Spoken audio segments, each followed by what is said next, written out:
repetido durante todo el tiempo.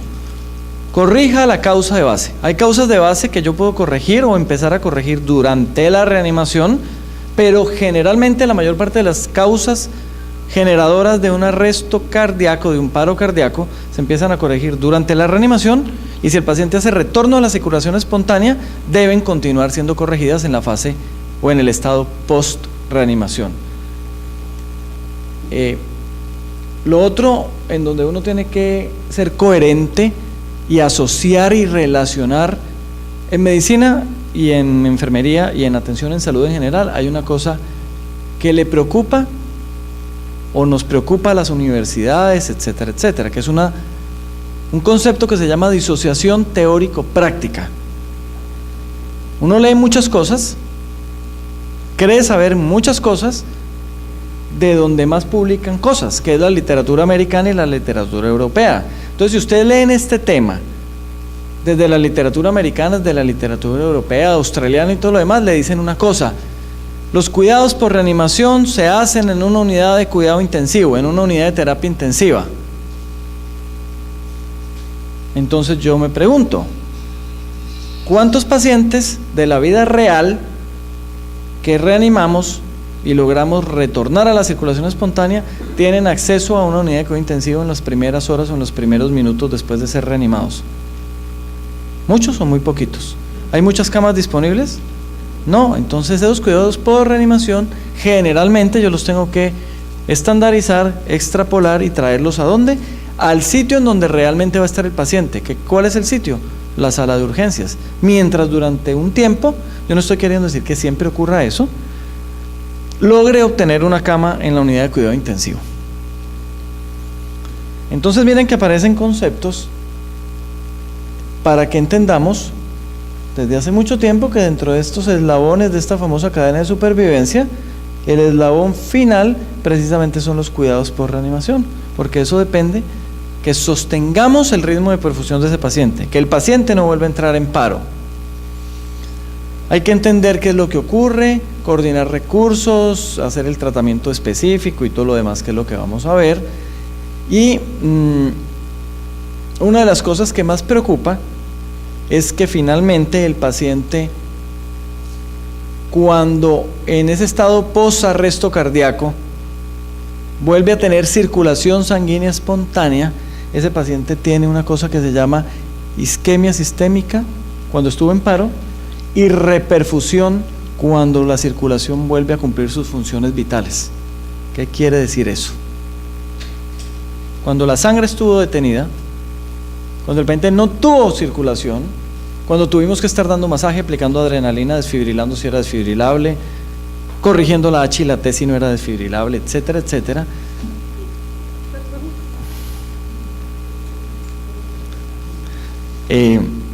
Me desconcentro, no, mentira. El cuerpo se inflama y se liberan desde el endotelio, desde las células de la circulación, neutrófilos, etcétera, sustancias inflamatorias, como si se tratara de una respuesta inflamatoria sistémica de un paciente séptico.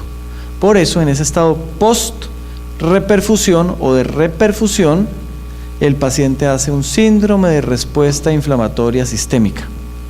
El paciente está inflamado y esa inflamación produce sobre los vasos sanguíneos un evento fisiopatológico que se llama vasodilatación. Entonces, ese es un punto de partida fundamental. Esos pacientes están vasodilatados, y si se inflaman, dentro de los exámenes que se podrían pedir en el estado por reanimación, y se pide un hemograma, el paciente puede tener 15.000, 20.000, 18.000 leucocitos, y no quiere decir que está infectado, no, quiere decir que está inflamado. Entonces no tenemos que ponernos a medir marcadores, a pedir hemograma, a pedir PCR, a pedir niveles de interleuquina 6, no, simplemente tenemos que entender que el paciente está inflamado, y si el paciente está inflamado, está vasodilatado. Por eso uno de los objetivos en el estado por reanimación no es quitar la inflamación, porque el paciente no se va a desinflamar, sus células no se van a dejar de liberar radicales libres de oxígeno, interleuquina, etcétera. No, es sostener esa inflamación, sostener esa vasodilatación. Y probablemente una de las estrategias sea infundir líquidos endovenosos. Probablemente otra de las estrategias sea aplicar un vasoconstrictor en el estado post-reanimación. Pero ¿de qué depende que utilicemos lo uno o lo otro y a qué dosis? ¿Cómo está la presión arterial? ¿Cómo está la frecuencia cardíaca? ¿Cómo está el pulso? ¿Cómo está el llenado capilar? Si tenemos acceso a gases arteriales, ¿cómo están los gases arteriales? Y de que empecemos a hacer ese tipo de cosas depende que haya o no haya recuperación neurológica. Esta es una cifra que porcentualmente sigue preocupando mucho cuando se hacen reanimaciones tardías, cuando no se hace compresiones torácicas desde el momento inicial del paro, cuando no se desfibrila desde el momento inicial, cuando no se corrige la H y la T desde el momento oportuno. Que muy pocos pacientes que retornan a la circulación espontánea quedan con función neurológica intacta. Entonces realmente no estamos haciendo reanimación cerebro-cardiopulmonar. En 80% de los pacientes en promedio estamos haciendo reanimación cardiopulmonar, porque recuperamos perfusión, el paciente vuelve a tener signos de vida, el paciente vuelve a tener presión arterial, pero queda sin función neurológica intacta. Entonces eso tiene que ser muy claro, porque ese estado posarresto cardíaco o posreanimación tiene una cantidad de cosas alrededor. Además de que el paciente está inflamado, de que sus células de inflamación, neutrófilos, las células inflamatorias que son capaces de producir sustancias inflamatorias, generan vasodilatación, todos los pacientes, y sin excepción, más los que estuvieron en fibrilación ventricular y en taquicardia ventricular durante el paro, quedan en un estado posterior de disfunción miocárdica. Ese miocardio, ese corazón queda aturdido, queda débil, no es capaz de generar una contractilidad adecuada. Y miren que ahí hay algo que genera un contrasentido, pero riesgo-beneficio, hay que hacerlo. Desfibrilar a un paciente es una terapia efectiva, es una terapia demostrada como efectiva, y es más, es la única terapia que tiene la mayor evidencia y el mayor soporte en reanimación.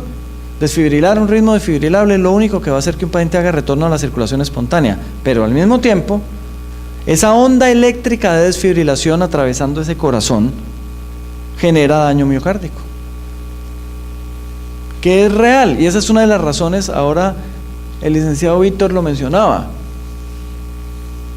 esa es una de las razones por las cuales se prefieren desfibriladores con ondas bifásicas que con ondas monofásicas. ¿Ustedes tienen claro qué es una onda bifásica y una onda monofásica? Primero, que se necesitan más joules en una monofásica, menos joules en una bifásica. Y yo creo que eso no lo hemos mencionado, y como el último, sí lo mencionamos, Víctor. El pequeño Johnny, yo lo recuerdo. ¿Se acuerdan de Johnny, cierto? Miren. Estamos hablando bien de ti, Johnny. Cuando se aplican 360 joules de un desfibrilador con onda monofásica, ¿qué quiere decir eso? Que 360 joules viajan desde el electrodo o desde la pala que usted está poniendo en la posición del esternón y van hacia la pala que usted está poniendo en la posición del ápex, en un solo sentido, y la corriente se queda ahí. Y otros 360 joules, en el mismo momento, otros 360 joules viajan desde la pala del ápex a la pala del esternón. Entonces, unidireccional de pala a pala. Eso es monofásico. Y les repito, esa intervención hay que hacerla, pero al mismo tiempo tenemos que entender que una desfibrilación, el masaje cardíaco, en un corazón que tuvo un paro cardíaco, genera disfunción miocárdica y empeora la disfunción miocárdica. ¿Qué quiere decir bifásico? Y por eso se necesita menos corriente interpretada como joules. Que la corriente que viaja de la pala del esternón a la pala del ápex va y regresa, y la pala del ápex lleva la corriente hacia la pala del esternón, pero la corriente va y regresa, es como si hiciera un doble circuito. Por eso se necesitan menos joules. Por eso ese desfibrilador bifásico utiliza 200 joules, y por eso menos corriente genera menos daño miocárdico, más corriente genera más daño y más aturdimiento miocárdico.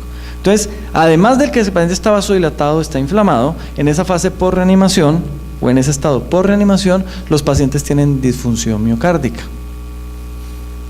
Como hablamos que si es una taquicardia ventricular o una fibrilación ventricular, el evento inicial probablemente es una enfermedad coronaria, un infarto agudo de miocardio. Esos pacientes en la fase por reanimación inmediata se benefician de cateterismo cardíaco, si hay posibilidad de hacer cateterismo cardíaco y si hay un infarto, y si sabemos que el infarto fue el generador del paro, o en su defecto de fibrinolisis.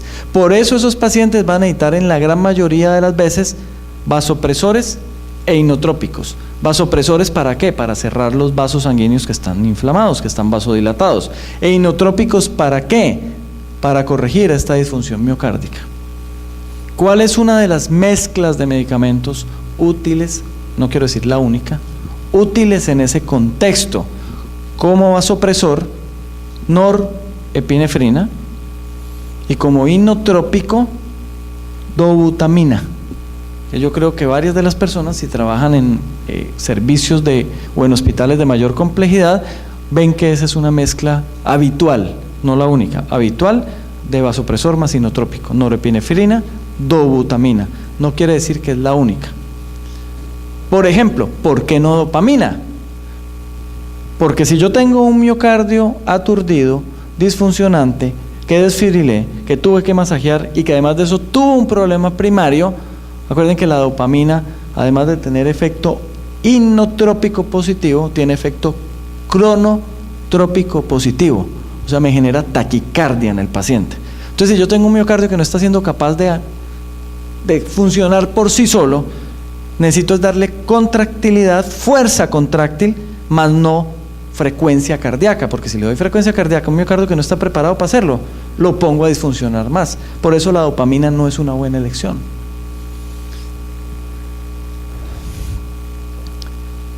Todos esos pacientes, todos, tienen disfunción neurológica en la fase inicial o disfunción cerebral.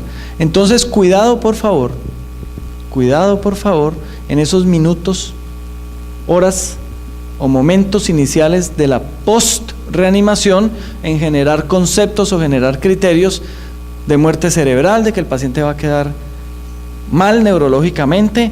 No, eso tiene un tiempo de evaluación, eso tiene un tiempo de definir cómo va a quedar neurológicamente y nunca son los minutos iniciales ni las horas iniciales posteriores a la reanimación cuando el paciente hace retorno a la circulación espontánea, que ha demostrado parcialmente a la fecha, al momento, que podría mejorar en algo la disfunción neurológica, la famosa hipotermia.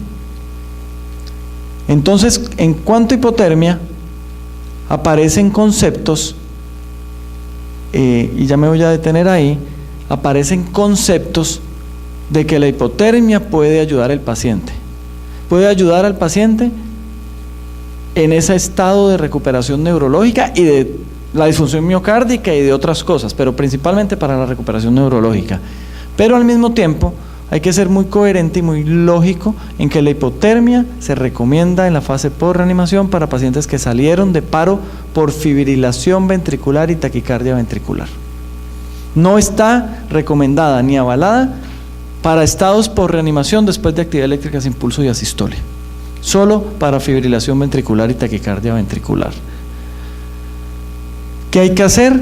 Siguiendo monitorizando la arritmia. ¿Se acuerdan cuando hablamos de antiarrítmicos que si usted utilizó amiodarona durante la reanimación, deja infusión de amiodarona en la fase post-reanimación? Si tuvo que utilizar lidocaína en la reanimación, deja infusión de lidocaína en la fase post-reanimación. Si utilizó sulfato de magnesio, deja sulfato de magnesio. Si tuvo que corregir una H o una T y tuvo que intubar el paciente, y lo tuvo que intubar, porque miren que el licenciado Víctor lo volvió y lo mencionó ahora, no es una prioridad intubar el paciente en la fase inicial. Ese es un concepto de Pete Crew. Pero sí será una prioridad intubarlo si la causa del paro es una hipoxia generando actividad eléctrica sin pulso. Entonces yo a lo que quiero llegar es que cuando evalúen si ese paciente está intubado y tocó intubarlo durante la reanimación o tocó intubarlo en el estado post-reanimación, no se deben precipitar a extubar pacientes que se intubaron durante la reanimación. Es que está respirando mejor, es que se ve mejor, es que la presión está buena, es que el paciente está más despierto, entonces extubémoslo. No lo extuben. No lo extuben en las primeras 24 horas. Si el paciente empieza a pelear con el tubo orotraqueal y se pone inquieto y todo lo demás, ¿qué tiene que hacerlo? Cédelo. Porque extubar un paciente en ese estado por reanimación y que falle la extubación y tenerlo que volver a reintubar, le aumenta la mortalidad en un 30%. No es el momento de decidir extubación. El momento de decidir extubación viene 24 48 horas después. Si usted utilizó capnografía durante la reanimación, es coherente seguir monitorizando al paciente con capnografía. Yo quiero hacer una anotación respecto a capnografía. Es más, la vamos a hacer porque, ¿se acuerdan que en las preguntas que les hicieron, nosotros no tuvimos nada que ver con las preguntas? Bueno, nosotros, estoy hablando del licenciado Víctor y yo. Porque ¿quién dio el tema de capnografía? El pequeño Johnny. Solo 3 o 4 personas respondieron bien la pregunta de capnografía. No quiere decir que el licenciado Johnny dio mal el tema. No. Quiere decir que es un concepto que es relativamente nuevo y es un concepto que hay que aplicarlo coherentemente. Miren que ahí hay un contrasentido en cuanto a la información que nos quiere dar la literatura mundial. Para usted monitorizar una onda de capnografía, necesariamente usted tiene que tener al paciente intubado. Que el transductor de capnografía vaya hacia un monitor que le esté leyendo la onda de capnografía. Y la capnografía puede ser útil para evaluar la efectividad de la reanimación en cuanto a que la onda de capnografía esté demostrando que el paciente está sacando CO2 del cuerpo. Creo, Johnny, que la respuesta a esa pregunta era 40, ¿cierto? No 5, la mayoría de la gente contestó 5. ¿Por qué 40? Porque precisamente lo que la capnografía está demostrando es que hay producción de CO2. Y para que haya producción de CO2, las células y los tejidos tienen que utilizar el O2. Pero ya lo que quiero llegar es que mire que usted necesita tener al paciente intubado, todo lo demás, para medir la efectividad de la reanimación por capnografía. Pero al mismo tiempo, el mensaje que le están diciendo es, ya no es ABC, sino CAB. La intubación pasa a un segundo plano. La intubación no es importante, sobre todo en fibrilación ventricular y taquicardia ventricular, que es el ritmo más común. No se precipite a intubar el paciente. Es más, no necesita ventilarlo o no necesitaría ventilarlo durante los primeros minutos en caso de que sea el escenario calle y usted por bioseguridad no lo quiera hacer. Sostenga al paciente con dispositivo, bolsa, válvula, máscara. Pero al mismo tiempo le están diciendo, mida la onda de capnografía. Entonces la pregunta que uno sería es, ¿qué es prioritario? ¿Seguir una reanimación efectiva, unas compresiones efectivas? ¿Aplicar el vasopresor en el momento en que hay que aplicarlo? ¿Desfibrilar? ¿O intubar el paciente para poder medir la efectividad de una reanimación? Esa pregunta hay que hacérsela. Además, si estamos hablando que tenemos dificultades económicas y operativas para tener un fibrinolítico en un servicio de urgencias, un desfibrilador adecuado, etcétera, etcétera, será más importante tener otros recursos que son importantes, y en el momento en que tengamos los recursos para conseguir el capnógrafo, el monitor y el transductor que necesita ese capnógrafo, lo podemos conseguir. ¿O será que es más prioritario tener trombolíticos, un desfibrilador, etcétera, etcétera? ¿Cierto? Entonces, lo de la capnografía es una realidad, existe, cuando existe el recurso, pero el mensaje que queremos que quede es que no es un insumo absolutamente necesario para usted estar midiendo la efectividad o no de una reanimación. Si lo tiene, maravilloso. Si no lo tiene, tiene que reanimar a su paciente igualito, con o sin capnografía. Ya les mencioné, la evaluación neurológica nunca se hace en la fase inicial. Miren un error de la evaluación neurológica inicial. Paciente hizo paro, se está reanimando, se reanima, se le pusieron todos los medicamentos durante el paro, se le hizo toda la maniobra de reanimación y recupera el pulso. Vení, miremosle cómo están las pupilas. Y lo hacemos. Y las pupilas están grandotas. Claro, están grandotas porque el paciente estuvo hipóxico. Y están grandotas y van a estar grandotas porque durante la reanimación tuvimos que administrar adrenalina. Y eso dilata las pupilas. Entonces no es que el paciente tenga las pupilas dilatadas fijas y es porque quedó sin cerebro. No, no es el momento de evaluar eso. Es porque aplicamos medicamentos, es porque el paciente estuvo hipóxico, es porque el paciente estuvo en estrés fisiológico y obviamente va a tener las pupilas dilatadas probablemente durante varias horas.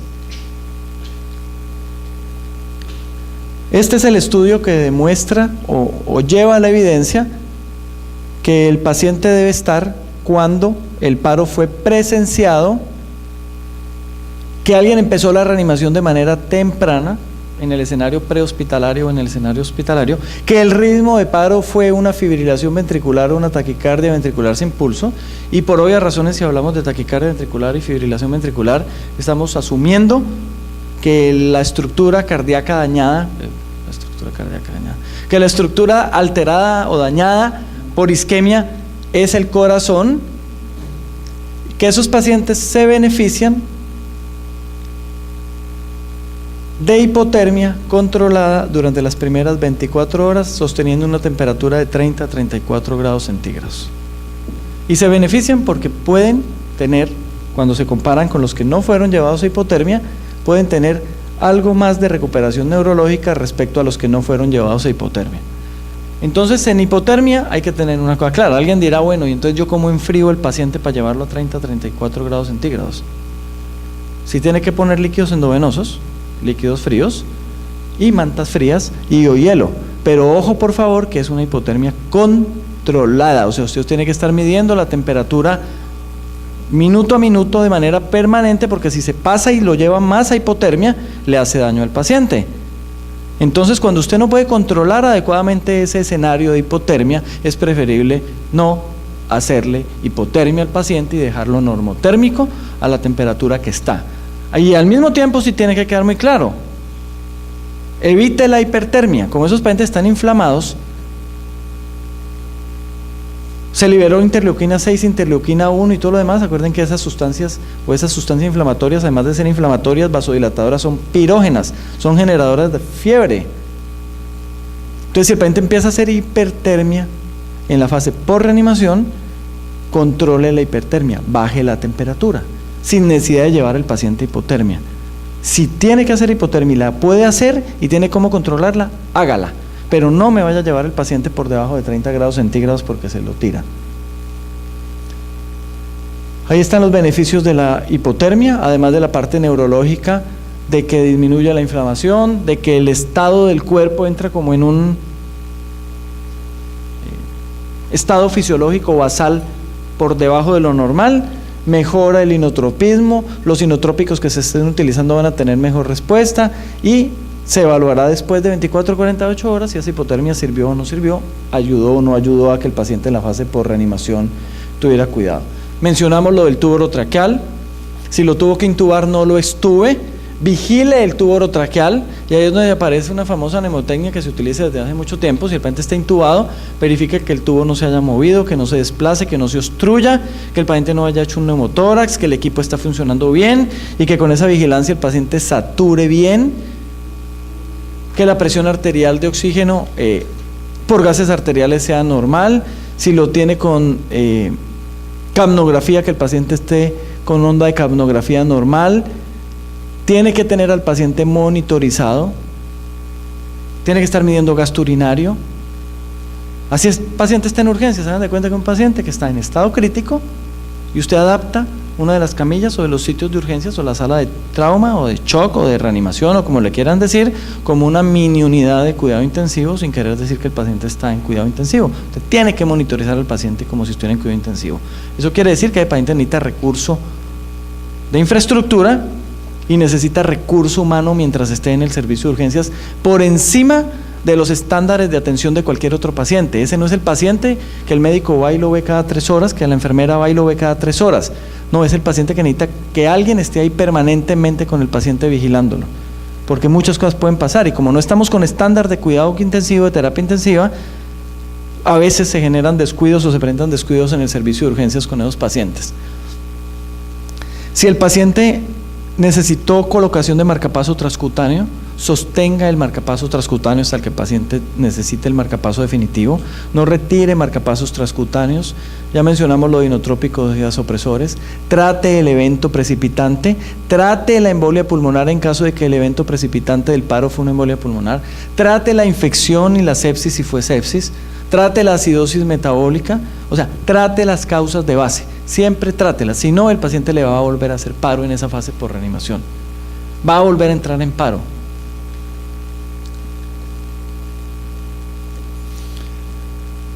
No hay un panel o un grupo de laboratorios que usted tenga que pedir, no, el paciente le dice qué debe ir pidiendo y pongo un ejercicio, por ejemplo. Miren que atrás estaba sonda vesical, por ejemplo.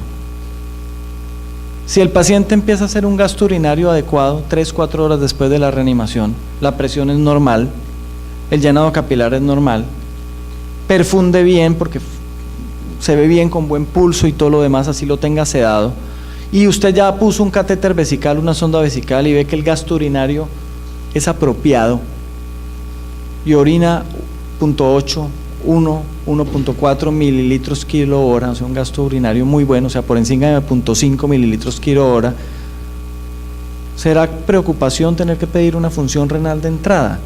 No, pero si el paciente se le empieza a quedar colgado en el gasto urinario, pilas con el riñón. Si el paciente empieza a tener y tiene un tubo orotraqueal puesto, este es uno de los estudios, no en este contexto, en todos los contextos, de peor rendimiento diagnóstico en las salas de urgencias para cualquier escenario, se llama radiografía de tórax portátil. ¿Para qué sirve una radiografía de tórax portátil en un servicio de urgencias? Para 2 cosas, para nada y para nada, no mentira.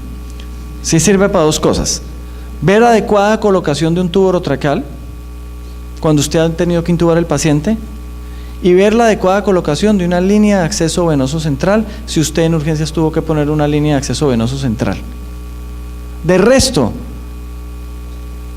el grupo de enfermería tiene que verlo y los médicos lo tenemos que ver. Placa de tórax portátil en un paciente crítico, hay que ponerle el buggy, movilizarlo, que todo el mundo se salga del servicio, no, del área donde van a tomar la radiografía, le toman la radiografía al paciente, le traen la placa y usted pone la radiografía y la conclusión habitual es: no se ve nada de lo que yo quería ver porque la placa es AP, porque es de mala calidad, porque fue en una posición adecuada, en un ambiente inapropiado. Entonces, no necesita usted estar tomando radiografías si el paciente tiene el tubo orotraqueal bien puesto, si usted ve que ventila bien, que oxigena bien, que ventila bien, que no hay ningún problema, y normalmente los pacientes no necesitan una línea venosa central. Entonces, con eso simplemente les quiero mencionar que los exámenes no son exámenes de rutina. Los paraclínicos y las imágenes diagnósticas se piden de acuerdo a las necesidades del paciente. Sí que exámenes son absolutamente necesarios. Un electrocardiograma en la fase por reanimación, y no es que sea absolutamente necesario, pero sí es muy importante tener una ecocardiografía para ver qué tanta disfunción miocárdica hay, cómo quedó ese corazón y ese ventrículo. Y esa ecocardiografía no es transesofágica, es una ecocardiografía transtorácica común y corriente, con un solo objetivo: ver contractilidad miocárdica, ver cómo está funcionando ese ventrículo. No me voy a detener ahí. Sí que es de mal pronóstico, y miren, y les insisto en eso, el tiempo para hablar de mal pronóstico neurológico en la fase por reanimación es alrededor de 72 horas, o sea, 3 días después de que el paciente hace retorno a la circulación espontánea. Si el paciente quedó intubado y tocó sedarlo, a los 3 días llega el momento de empezar a quitar los sedantes, a ver cómo va a responder el paciente. Normalmente eso ya no ocurre en urgencias. Evaluar que el paciente tenga una buena respuesta neurológica, evaluar ahí sí cómo está en el reflejo pupilar y corneano, cómo están los reflejos oculovestibulares, Y si de estos reflejos hay ausencia o la escala de Glasgow es muy baja o el paciente hace un tipo de convulsiones que se llaman mioclonías, ahí sí estamos ante un paciente que probablemente tiene mal pronóstico neurológico al mediano y a largo plazo. En otras palabras, probables estados vegetativos persistentes, que es lo que nunca queremos que ocurra en una fase por reanimación, ¿cierto? Que es muy triste, que muchas veces se le sale uno de las manos.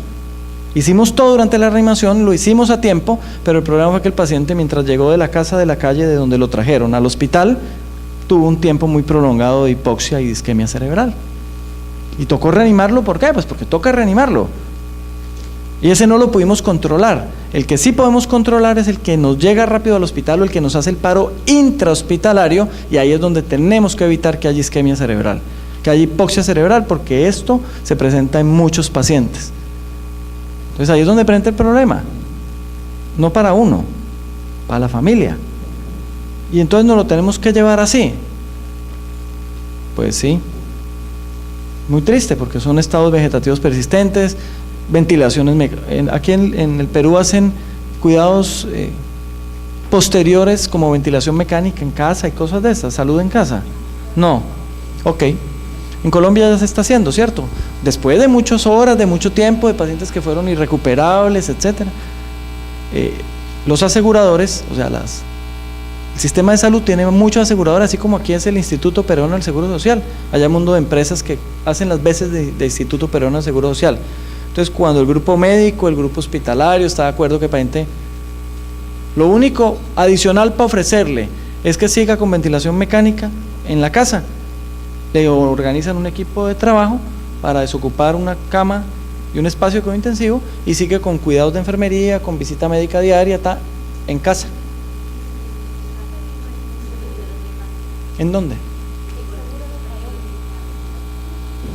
Dentro del hospital, sí, claro, pero no, yo me refiero es que poder continuar tratamientos en casa, que ocurre cuando estas cosas ocurren, que les repito, no es lo que uno quiere que ocurra que vaya a ocurrir con un paciente. Muy bien.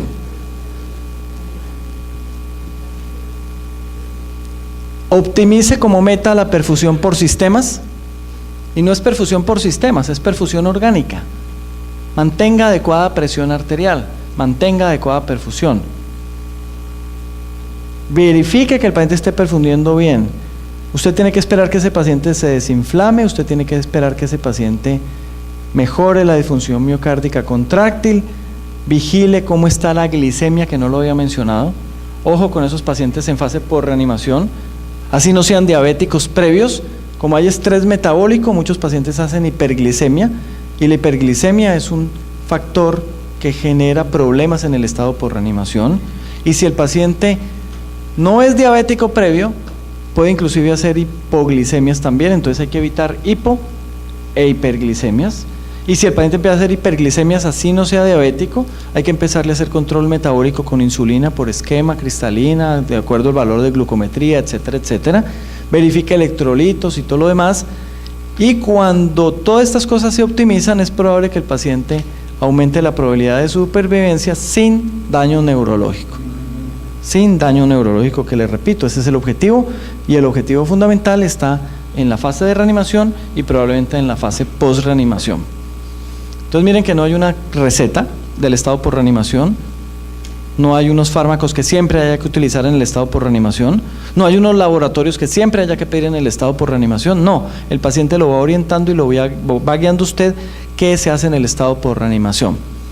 2 ejercicios para que terminemos de 2 minutos cada uno, para que quede claro, llevando esto a la práctica y a la vida real, que ahí es donde yo pienso que tenemos que hacer las cosas, llevando las cosas a la práctica de la vida real. Usted está con un paciente, ustedes dos están con un paciente en el estado post-reanimación, que tuvo que ser reanimado porque llegó en paro por una actividad eléctrica sin pulso.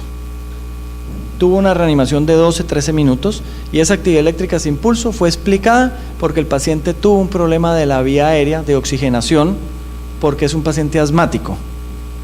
No fue fibrilación ventricular y taquicardia ventricular.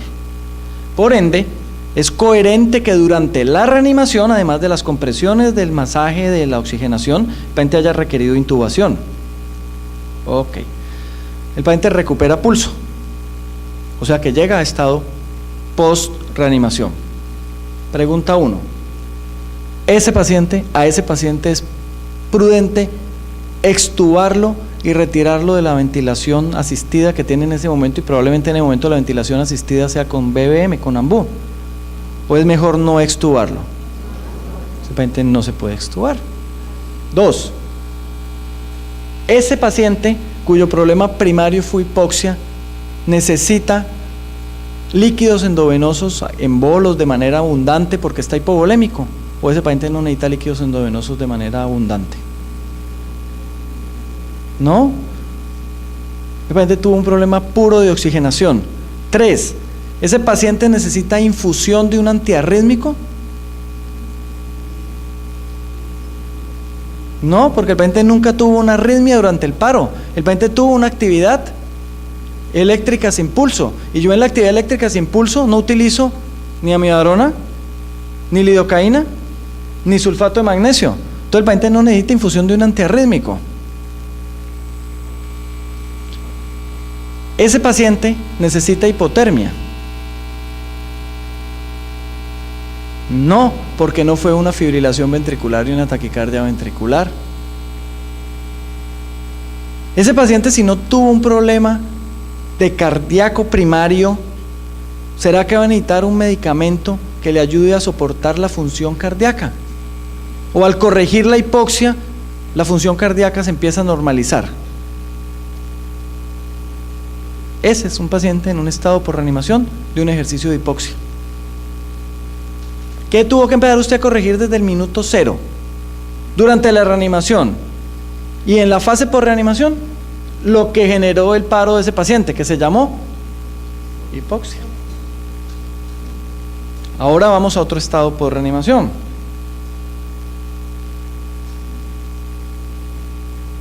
$65 años, muerte súbita, pongámosle 10 minutos de reanimación por paro, si fue muerte súbita, en taquicardia ventricular, fibrilación ventricular. Si hablamos de 10 minutos, el licenciado Víctor lo mencionaba ahora, tuvimos que dar más o menos 800, casi 1000 compresiones por minuto. Si hablamos de 10 minutos de reanimación, el paciente fue desfibrilado al menos 4 o 5 veces. Si hablamos de una reanimación de 10 minutos, estamos hablando de al menos 2 o 3 dosis de adrenalina. Y si hablamos de una reanimación de 10 minutos, estamos hablando de al menos la primera o la segunda dosis de un antiarrítmico. ¿Para qué ritmo? Fibrilación ventricular o taquicardia ventricular. Y si estamos hablando de fibrilación ventricular y taquicardia ventricular, el problema primario de ese paciente, ¿en dónde estuvo? En el corazón. Y si estamos hablando que el problema primario del paciente estuvo en el corazón, ¿cuál es el origen de ese problema primario generalmente? Infarto. Entonces mire que usted hace ese análisis. Ahora, ya recuperé la perfusión del paciente, ya hizo retorno a la circulación espontánea y vuelven las preguntas. ¿Ese paciente necesita infusión de un antiarrítmico necesariamente? Claro. ¿Necesita o amiodarona si utiliza amiodarona o lidocaína si utiliza lidocaína? Ese paciente podría no haber requerido intubación. 10 minutos de reanimación. Ese paciente, en teoría, en 10 minutos después de recuperar circulación espontánea, habrá que evaluar si es capaz de respirar por su cuenta, pero ese paciente puede que no haya requerido intubación, porque la intubación nunca fue una prioridad. En el de hipoxia la intubación sí fue una prioridad. Ese paciente va a quedar con un miocardio débil y aturdido. Claro, porque el problema primario fue corazón. O sea que yo necesito ver un electrocardiograma muy rápidamente en el estado por reanimación a ver si hay un infarto. Y si hay un infarto, necesitaría desobstruir una arteria rápida y tempranamente. Claro. Ese paciente en las primeras horas por reanimación puede requerir o trombolisis o coronariografía. Casi con seguridad ese paciente va a necesitar un medicamento para ayudar a la función cardíaca en cuanto a contractilidad. Sí, dobutamina. Casi con seguridad ese paciente va a estar más inflamado que el de hipoxia y va a estar vasodilatado. Sí, posiblemente necesite norepinefrina. Entonces mire que son 2 estados de reanimación de dos pacientes que estuvieron en paro, absolutamente diferentes. Pero ¿quién le va a decir por qué es diferente un paciente y por qué es diferente el otro? ¿Quién le dice eso? ¿Quién lo guía a usted a tomar las decisiones? El paciente. Por eso insistimos que las guías no son una receta de cocina. Las guías sirven para darnos una orientación, pero lo más importante de las guías es usted poderse salir de las guías, poder entender que la guía es simplemente un derrotero, pero que el paciente es diferente a una guía. Yo insisto en eso, si los pacientes los manejáramos todos por guías, no existiríamos ni los médicos ni las enfermeras. Sería muy fácil. Ve, esta es la guía de gripa, esta es la guía de neumonía, esta es la guía de reanimación, esta es la de meningitis, esta es la de POC, esta es la de asma. Entonces todo el mundo haría lo mismo para todos los pacientes. No, cada paciente es diferente y usted tiene que adaptar el paciente y las condiciones del paciente y las necesidades del paciente y las características del paciente a la guía, no al revés. Lo que pretendemos hacer es adaptar la guía a todos los pacientes y eso no es así. Eso no es así. Entonces esta es una situación en donde usted tiene que adaptarse a las necesidades y a las condiciones del paciente. ¿Quedan claros esos dos ejercicios finales, esos dos contextos finales? ¿Por qué no es igual todos los pacientes? Ok, muy bien, muchas gracias.